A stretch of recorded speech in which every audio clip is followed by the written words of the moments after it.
Fasting நான் ஒவ்வொரு வருஷமும் இருக்கிறேன் டாக்டர். ஆனால் வெயிட் குறைய மாட்டேங்குதே. ஃபாஸ்டிங் முடியிறப்ப தான் வெயிட் 2-3 கிலோ ஏறி இருக்கே அப்படின்னு நிறைய பேர் கேட்பாங்க. ஏன்னா நிறைய பேர் இப்போ பார்க்குறது என்னென்னா, ஃபாஸ்டிங்கிறதுல 2 விஷயம் மெயினாக வந்து கவனம் செலுத்துகிறாங்க. ஆனால் அது 2மே முக்கியமான விஷயம் இல்லை. என்ன அப்படின்னா, வணக்கம் நண்பர்களே. இந்த ரமதான் மாதத்தில் நிறைய பேர் இஸ்லாமிய நண்பர்கள் ஃபாஸ்டிங் இருப்பாங்க. என்னோடய பேஷண்ட்ஸே நிறைய பேர் டயட் இருக்கிறவங்க வந்து ஃபாஸ்டிங் எப்படி பண்ணுறது, எப்படி அட்ஜஸ்ட் பண்ணுறதுலாம் கேட்பாங்க. ஆனால் நிறைய பேருக்கு ஒரு அடிப்படை கேள்வி இருக்கும். ஃபாஸ்டிங் நான் ஒவ்வொரு வருஷமும் இருக்கிறேன் டாக்டர், ஆனால் வெயிட் குறைய மாட்டேங்குதே. ஃபாஸ்டிங் முடியிறப்ப தான் வெயிட் 2-3 கிலோ ஏறி இருக்கே அப்படின்னு நிறைய பேர் கேட்பாங்க. ஸோ இந்த மாதிரி நிறையா இந்த ரமதான் மாதத்தில் ஃபாஸ்டிங் இருக்கும்போது எப்படி இருக்கிறது, என்ன பண்ணணும், என்ன சாப்பிட்ணும், எப்போ சாப்பிடக்கூடாது, இதில் நிறைய குழப்பங்கள் இருக்குது. ஸோ இதை பற்றி ஒரு அறிவியல் பூர்வமான ஒரு விளக்கம் தான் இந்த காணொலியில். இது வந்து இஸ்லாமிய நண்பர்கள் மட்டும் கிடையாது. நார்மலாகவே ஒரு 2 மீல், ஒரு இன்டர்மிட்டன்ட் ஃபாஸ்டிங் அப்படின்னு இருக்கிறவங்களுக்கும் இந்த வீடியோவில் நிறையா உங்களுக்கு முக்கியமான தகவல்கள் இருக்குங்க. அதனால் எல்லாருமே நீங்கள் பார்க்கலாம். ஸோ ஃபாஸ்டிங்கோட முக்கியமான கான்செப்ட்ஸு, ஸோ எப்போ ஃபாஸ்டிங் வந்து நமக்கு சாதகமாக பயன்படுத்திக்க முடியும், அதே ஃபாஸ்டிங்கை நமக்கு பாதகமாகவும் எப்படி மாற்றுறது, அதை பற்றிலாம் நம்ம இந்த காணொலியில் விரிவாக பார்த்துடலாம் வாங்க.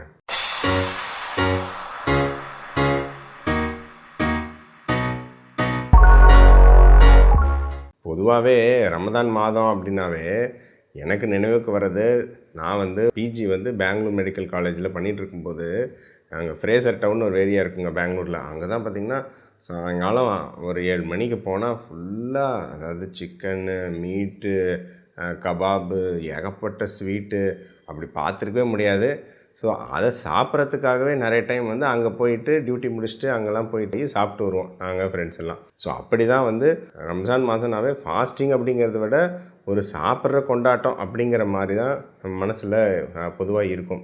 ஆனால் நிறைய நண்பர்கள் வந்து ஃபாஸ்டிங்கை சரியாக எப்படி கடைபிடிக்கிறது தெரியாத நண்பர்கள் சொல்கிறேன். ஸோ விடிய காலையில் ஒரு 3-4 மணிக்கு வந்து ஃபாஸ்டிங் வந்து ஆரம்பிப்பாங்க. அதுக்கு முன்னாடி சாப்பிட்ற உணவை சுஹூர் அப்படின்னு சொல்லுவாங்க. அப்புறம் ஃபாஸ்டிங்லாம் இருந்துட்டு அப்புறம் சூரியன் அஸ்தமனம் ஆன பின்னாடி ஒரு 6-6:30 மணிக்கு மேலே அப்புறம் வந்து நோன்பை வந்து பிரேக் பண்ணிவிட்டு ஒரு மீல் சாப்பிடுவாங்க. அதை தான் இஃப்தார் அப்படின்னு சொல்லுவாங்க. நிறைய இஃப்தார் பார்ட்டி அப்படின்லாம் நீங்கள் கேள்விப்பட்டிருப்பீங்க, நியூஸ் எல்லாம் அப்போ போகிறோம். அதுதான் இஃப்தார் அப்படின்னு சொல்லுவாங்க. ஸோ இந்த இடைப்பட்ட கால அவகாசம் கிட்டத்தட்ட ஒரு 14 மணி நேரம் தோராயமாக இது வந்து ட்ரை ஃபாஸ்டிங்.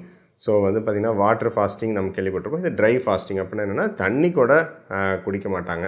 ஸோ அந்த மாதிரி ஸ்ட்ரிக்டான ஃபாஸ்டிங் இருப்பாங்க. ஸோ இதில் ஜென்ரலாகவே நார்மலாக எந்த ஹெல்த் இஷ்யூஸும் இல்லை. நார்மலாக வந்து எப்பவும் போல் எல்லாம் சாப்பிட்டு சாயங்காலம் ஒரு நோன்பு கஞ்சி இது முடிச்சுட்டு நார்மலாக ஒரு திருப்தியாக சாப்பிட்றவங்க இந்த மாதிரி இருக்கிறவங்க ஓகே. பட் ஒரு உடல் பருமன் இருக்குது, ஒரு PCOS இருக்குது, ஃபேட்டி லிவர் இருக்குது. ஸோ அந்த பிரச்சனைகளும் இருக்குது. அதே சமயத்தில் இந்த ரம்ஜான் மாதத்தோட ஃபாஸ்டிங்கை அவங்களுக்கு சாதகமாக எப்படி பயன்படுத்துறது அப்படின்னு பார்க்குறோம். ஸோ அதுக்கு முன்னாடி ஃபாஸ்டிங்கோட பேசிக்கு ரூல்ஸ் என்ன நடக்கும் அப்படின்னு. ஃபஸ்ட்டு நம்ம அந்த ஃபாஸ்டிங் ஆரம்பித்த ஒரு 6 மணி நேரத்துலேருந்து 8 மணி நேரம், ஒரு 4 மணிக்கு ஃபாஸ்டிங் ஆரம்பிக்கிறாங்க, ஒரு 10-11 மணி வரைக்கும். இந்த டைமில் நம்ம உடம்பில் இருக்கக்கூடிய கிளைக்கோஜன், மெயினாக லிவரில் இருக்கும், நம்ம தசைகளில் இருக்கும். கிளைக்கோஜன் அப்படிங்கிறது நம்ம மாவுச்சத்தே, சுகரே வந்து வேறு ஒரு ஃபார்மில் உடம்பு தேக்கி வச்சுருக்கோம். இந்த கிளைக்கோஜன் வந்து எரிஞ்சு எனர்ஜி கொடுக்கும். ஸோ இது வந்து ஓரளவுக்கு யாருக்கும் எந்த சிரமமும் இருக்காது, ஓகேவாக இருக்கும். அதுக்கப்புறம் ஒரு ஸ்விட்ச், மெட்டபாலிக் ஸ்விட்ச் அப்படின்னு நடக்கணும். ஸோ இந்த கிளைக்கோஜன்லாம் காலியான பின்னாடி நமக்கு உடம்புக்கு எனர்ஜி தேவை. அப்போ தான் கொழுப்பு வந்து எரிபொருளாக வந்து உங்களுக்கு எரிய ஆரம்பிக்கும், இன்சுலின் அளவுகள் குறைய ஆரம்பிக்கும். அதே சமயத்தில் உடம்பு கொஞ்சம் சாப்பாடும் கேட்கும். நம்ம பசியை தூண்டக்கூடிய கிரெலின் அப்படிங்கிற ஹார்மோன் வந்து ரத்தத்தில் கொஞ்சம் அதிகம் ஆரம்பிக்கும். ஸோ இதெல்லாம் வந்து கொஞ்சம் மாறும்போது கொஞ்சம் ஒரு 10-11 மணிக்கு ஒரு லைட்டாக ஒரு பசி இருக்கலாம். அதை கொஞ்சம் ஓவர் கம் பண்ணும். அதுக்கப்புறம் ஃபேட் ஆக்சிடேஷன் நடக்க ஆரம்பிக்கும். அப்படின்னா என்னங்க, நம்ம உடம்பில் தேக்கி வச்சுருக்கிற கொழுப்பே அதுக்கு தானே. நமக்கு உணவு இல்லாதப்போ எரிசக்தி கொடுக்கறதுக்கு தான் கொழுப்பு இருக்குது. ஸோ இந்த கொழுப்புகள் வந்து எரிசக்தியாக வந்து எரிய ஆரம்பிக்கும். அதுக்கப்புறம் அப்போ வந்து இன்சுலின் அளவுகள் கொஞ்சம் சப்ரஸ்டாக இருக்கும். அப்புறம் அது அப்படியே வந்து கண்டினியூ ஆகும். அப்புறம் ஈவினிங் வந்து நோன்பு வந்து பிரேக் பண்ணும்போது மறுபடியும் நாம் சாப்பிடும்போது நமக்கு உணவு கிடைக்குது. ஸோ இதில் காமனாக பண்ணக்கூடிய மிஸ்டேக்ஸ் என்னென்னாங்கிறத சொல்லிடுறேன். சுகூர், அதாவது விடிய காலை சாப்பிட்றாங்க இல்லைங்களா. ஸோ அந்த விடிய காலை சாப்பிட்ற உணவில் அதிக மாவுச்சத்து, நல்ல ரிஃபைன்டு கார்பு, நிறைய பேர் பார்த்திங்கன்னா நல்ல ரைஸு, நல்ல பிரியாணி அந்த மாதிரி சாப்பிடுவாங்க.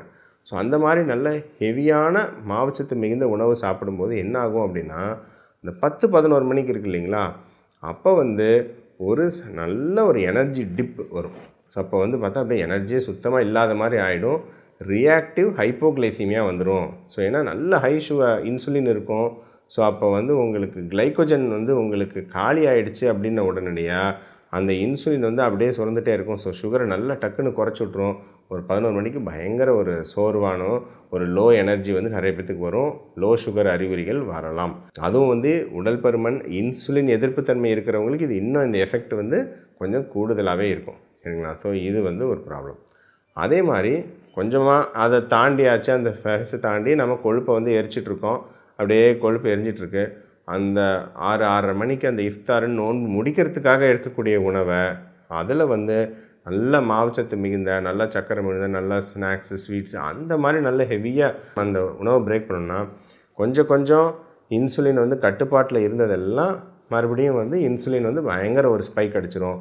அது ஸ்பைக் அடித்தோடனே இந்த கொழுப்பு எரிபொருளாக மாறுறது நின்று உடனடியாக உடம்பு வந்து கொழுப்பு வந்து ஓகே நமக்கு எனர்ஜி கிடச்சிருச்சு, அப்போ கொழுப்பை வந்து சேகரிக்க ஆரம்பிச்சிடும்னு ஃபுல்லாக சேகரிக்க ஆரம்பிச்சிடும். அதில் வந்து அதிக கலோரிகள், அதிக மாவுச்சத்து இருக்கிற மாதிரி உணவு எடுத்துட்டோம். அந்த நோன்பு பிரேக் பண்ணும்போது நான் சொன்ன மாதிரி ஃப்ரேசர் டவுன் சொன்னேன் இல்லைங்களா, அந்த மாதிரி நல்ல ஹெவியாக ஸ்நாக்ஸ் வீக்ஸ்னு உள்ளே போயிடுச்சு அப்படின்னா இந்த ஒரு 7-8 மணி நேரம் கொழுப்புலேருந்து எரிஞ்சது விடவே அதிகமாக வந்து உடம்பு வந்து தேக்கி வச்சுக்கும் எனர்ஜி. ஸோ இந்த 2 மிஸ்டேக்ஸ்னால தான் நிறையா நண்பர்கள் ரமதான் நோன்பு இருந்தாலும் உடல் பருமன் குறையிறதோ இல்லை வேறு எந்த ஹெல்த் பெனிஃபிட்டும் இல்லைன்னு நிறைய பேர் வருத்தப்படுவாங்க. ஸோ இதை வந்து எப்படி தவிர்க்கணும் அப்படிங்கிறத சொல்கிறேன். ஸோ நம்பர் 1, உங்களுக்கு அந்த காலையில் சுகுருங்கிற நோன்புக்கு முன்னாடி சாப்பிட்ற உணவில் மாவுச்சத்து கொஞ்சம் குறைவாகவும், சாப்பாடோ இட்லியோ தோசையோ வாட்டவர் அது கொஞ்சம் குறைவாகவும், நல்ல புரதங்களும் கொழுப்புகளும் தாராளமாக இருக்கணும். நல்ல நட்ஸ் நிறையா இருக்கணும். சரிங்களா? நல்ல புரதங்கள் வந்து ஒரு முட்டையோ அந்த மாதிரி புரதங்களும் கொழுப்புகளும் நல்லா சாப்பிட்டா இன்சுலின் லெவல்கள் சீராக இருக்கும். ஸோ இந்த 10-11 மணிக்கு ரியாக்டிவ் ஹைப்போகிளைசிமியான்னு சொல்லக்கூடிய டக்குன்னு உங்களுக்கு எனர்ஜி ட்ராப் ஆகிறது நடக்காது. சரிங்களா? 1 ஈவினிங் வந்து பார்த்திங்கன்னா உங்களுக்கு ஃபாஸ்டிங்கை வந்து பிரேக் பண்ணும்போது அந்த இஃப்தாரில் எடுத்தோடனே ஹை கார்பு மீல் சாப்பிடாம ஒரு சம்பிரதாயத்துக்காக டேட்ஸ் அந்த மாதிரி சாப்பிடுவாங்க. ஸோ அதை அதிகமாக சாப்பிடாமல் 1-2 சாப்பிட்டு மறுபடியும் நட்ஸு நிறையா எடுத்துகிட்டு ஃபஸ்ட்டு நமக்கு நல்ல ப்ரோட்டீன்ஸு, ஸோ நான்வெஜ்ஜு அந்த மாதிரி பன்னீர் அல்லது முட்டை அந்த மாதிரி நல்ல ப்ரோட்டீன் நல்லா கொஞ்சம் ஹெவியாக சாப்பிட்டு அதுக்கப்புறம் ஏதாவது ஃபைபர் காய்கறிகள் கொஞ்சம் பழங்கள் சாப்பிட்டு அதுக்கப்புறம் கொஞ்சமாக ரைஸோ அல்லது அந்த நோன்பு கஞ்சி அந்த மாதிரி குடிப்பாங்க, அது கொஞ்சமாக குடிச்சிட்டு ப்ரோட்டீன்ஸை கொஞ்சம் வந்து மெயினாக எடுத்துக்கணும். இந்த மாதிரி எடுத்துகிட்டு ஸ்வீட்டு இந்த மாதிரியான விஷயங்களை அதுக்கப்புறம் சாப்பிட்றத அவாய்ட் பண்ணிக்க நல்லது. 2வது ஹைட்ரேஷன். ஏன்னா ட்ரை ஃபாஸ்டிங் இருக்கிறதுனால இப்போ இந்த சாயங்காலம் 6 மணிலேருந்து அடுத்த நாள் விடிய காலம் 4 மணிக்குள்ளே இருக்கிற டைமில் தான் தண்ணி வந்து குடிச்சாகணும். 2லேருந்து 3 லிட்டர் தண்ணீர் தேவையான உப்புச்சத்தோடு சேர்ந்து, ஏதாவது லெமன் ஜூஸு, சால்ட்டு அந்த மாதிரி, அல்லது இளநீர் அல்லது ஒரு எலக்ட்ரோலைட்ஸு அந்த மாதிரி, இல்லை ஈவன் ஓஆர்எஸ் கூட அதோடு சேர்ந்து 2லேருந்து 3 லிட்டர் தண்ணீரை சாயங்காலத்துலேருந்து அடுத்த நாள் விடிய காலம் 4 மணிக்குள்ளே நல்லா குடிச்சிடணும். அப்போ தான் ஒரு நாளைக்கு தேவையான நீர்ச்சத்து கரெக்டாக கிடைக்கும். ஸோ இந்த ஹைட்ரேஷனை மெயின்டைன் பண்ணுறது மிகவும் முக்கியம். அடுத்தது உடற்பயிற்சிகள் பண்ணலாமா டாக்டர்னு கேட்டால், கொஞ்சம் நோன்புலாம் வந்து உங்களுக்கு திறக்கிறதுக்கு முன்னாடி சாயங்காலம் ஒரு 4-5 மணிக்கு ஒரு மிதமான வாக்கிங் போகலாம், ஒன்றும் பிரச்சனை இல்லை. அல்லது காலையில் ஒரு 6-7 மணிக்கு ஒரு மிதமான வாக்கிங் அதெல்லாம் போகலாம். நீங்கள் ஏதாவது ஜிம் அது மாதிரி பண்ணுவீங்க, விளையாடுவீங்க, நல்ல எக்ஸசைஸ் பண்ணுவீங்க அப்படின்னா நோன்பு திறந்த பின்னாடி சாயங்காலம் ஒரு 6-7 மணிக்கு மேலே நீங்கள் ஒர்க் அவுட்ஸ் வந்து நீங்கள் சாப்பிட்டு அது மாதிரி கொஞ்சம் ஹெவியாக பண்ணிக்கலாம். ஸோ ஹெவியான உடற்பயிற்சிகள், ஹிட் ட்ரைனிங் அப்படிலாம் சொல்லுவோம், அந்த மாதிரியான விஷயங்கள் பயங்கர வேகமாக வருது, அது மேபி நோன்பு இருக்கிற டைமில் அவாய்ட் பண்ணிக்கலாம். ஃபாஸ்டிங் இருந்தாவே மசில் லாஸ் ஆகிருமா டாக்டர்னா அப்படிலாம் கிடையாதுங்க. ஸோ இப்போ மசில் வந்து கெயின் பண்ணணும்னு நினைக்கிறவங்க சரியான கலோரிகள் கரெக்டாக இந்த சாப்பிட்ற டைமில் எடுத்துக்கிட்டு சரியான புரதங்கள் ஒரு 1.2லேருந்து 1.5 கிராம் பர் கேஜி அப்படிங்கிற அளவுக்கு ஒரு நாளைக்கு நம்ம எடுத்துக்கிட்டு அவங்களுக்கு தேவையான உடற்பயிற்சிகளை அந்த கரெக்டான டைமிங்கில் பண்ணிட்டாங்கன்னா ஈவன் வந்து மசில் லாஸ் அந்த மாதிரி எதுவும் ஆகாமையும் பார்த்துக்கொள்ளலாம். அல்லது வெயிட்டு குறைக்க விரும்புகிறவங்க, பிசிஓடி, ஃபேட்டி லிவர் இந்த மாதிரிலாம் பிரச்சனை உள்ளவங்க இதையே வந்து நான் சொன்ன மாதிரி மாவுச்சத்து கம்மியாகவும் புரதங்கள் மிகுந்ததாகவும் எடுத்துகிட்டு இன்னும் பெட்டராக இருக்கும். இதே வந்து லோ கார்ப் அல்லது பேலியோ இந்த மாதிரியான உணவு முறையில் இருக்கக்கூடிய நண்பர்கள் ரொம்ப எளிதாக வந்து இந்த ஃபாஸ்டிங்கை வந்து மேற்கொள்ள முடியும். ஏன்னா வந்து பார்த்திங்கன்னா நம்ம நார்மல் மாவுச்சத்து உணவு இருக்கிறவங்க ஒரு விரதம் இருக்கிறது கொஞ்சம் ஒரு எக்ஸ்ட்ரா சிரமம் இருக்கும். ஆனால் ஆல்ரெடி வந்து மாவுச்சத்து குறைஞ்ச உணவு முறையை எப்போவுமே ஃபாலோ பண்ணிகிட்டு இருக்கிறவங்க ஈஸியாக இந்த ஃபாஸ்டிங் எதிர்கொள்ள முடியும். ஏன் அப்படின்னு வந்து பார்த்திங்கன்னா, நமக்கு இந்த லோ கார்ப் உணவு முறையில் என்னென்ன மெக்கானிசம் ஆக்டிவேட் ஆகிருக்குமோ ஃபாஸ்டிங்லேயும் அதே மெக்கானிசம் தான் ஆக்டிவேட் ஆகிருக்கும். ஸோ ஈஸியாக இந்த டிரான்சிஷன் அப்படிங்கிறது ரொம்ப எளிதாக நடக்கும். அதனால் வந்து ஒன்றும் சிரமமே இல்லாமல் அவங்க வந்து ஃபாஸ்டிங் வந்து எந்த சிரமமும் இல்லாமல் மேற்கொள்ள முடியும். கொழுப்பு வந்து ஈஸியாக எனர்ஜி கொடுக்கும். ஸோ லோ கார்ப் டயட்டில் இருக்கிறவங்களுக்கு இது ரொம்ப ஈஸி. ஸோ இதே கான்செப்ட்ஸ் தான் நான் சொன்ன மாதிரி பொதுவான ஃபாஸ்டிங்க்கும் பொருந்தும். ஏன்னா நிறைய பேர் இப்போ பார்க்குறது என்னென்னா, ஃபாஸ்டிங்கிறதுல 2 விஷயம் மெயினாக வந்து கவனம் செலுத்துகிறாங்க. ஆனால் அது 2மே முக்கியமான விஷயம் இல்லை. என்ன அப்படின்னா, ஒன்று அந்த எவ்வளோ நேரம் விரதம் இருக்கோம், எவ்வளோ நேரத்துக்குள்ளே சாப்பிட்றோம், அந்த ஈட்டிங் விண்டோ, ஃபாஸ்டிங் விண்டோ அதில் ரொம்ப கவனம் செலுத்துகிறாங்க. ஆனால் அது அவ்வளோ முக்கியம் கிடையாது. சரிங்களா? நீங்கள் 6 மணி நேரத்துக்குள்ளே சாப்பிட்டாலும் 10 மணி நேரம் 12 மணி நேரத்துக்குள்ளே சாப்பிட்டாலும் அதில் என்ன சாப்பிட்றோங்கிறது தான் உங்களுக்கு பெனிஃபிட்ஸை தீர்மானிக்குது. அதே மாதிரி இத்தனை மணிக்குள்ளே பர்டிகுலராக ஒரு டைம் வச்சுட்டு 6, 7 அப்படின்னு ஒரு டைம் வச்சுட்டு அதுக்குள்ளே சாப்பிட்டு முடிக்கிறது ரொம்ப முக்கியம்னு நினைக்கிறாங்க. அதில் ரொம்ப ஸ்ட்ரெஸ் ஆகிக்கலாம் தேவையில்லை. உங்களுக்கு ஒர்க்கு முடிஞ்சு 8, 8:30 தான் வருவீங்களா, நீங்கள் தாராளமாக 8:30 சாப்பிட்லாம். காலையில் நீங்கள் வந்து ஒரு 9, 10 மணிக்கு சாப்பிட முடியுமா, சாப்பிட்லாம். ஸோ இத்தனை மணிக்கு சாப்பிட்டு முடிக்கிறோம் அப்படிங்கிறத விட அந்த சாப்பிட்ற டைமில் உங்கள் மீல்ஸை கன்சாலிடேட் பண்ணி சாப்பிட்றீங்களா, அதாவது 3, 4 வேளையாக இன்சுலின் ஸ்பைக் கொடுக்காம 2 வேளை உணவு, மீறி போனால் ஒரு ஸ்நாக், அந்த மாதிரி கன்சாலிடேட் பண்ணுறதுல தான் விஷயமே இருக்குது.